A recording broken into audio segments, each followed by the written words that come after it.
بتدوري على فستان خطوبتك او قرايه فتحتك او حتى كاتبه كتابك، امبارح كنت في جوله في شارع في المؤسسه، عارض فساتين شكلها شيك جدا وتناسب كل الاذواق.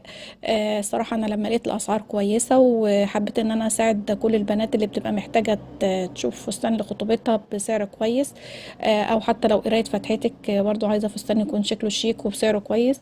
الاسعار هناك حلوه جدا.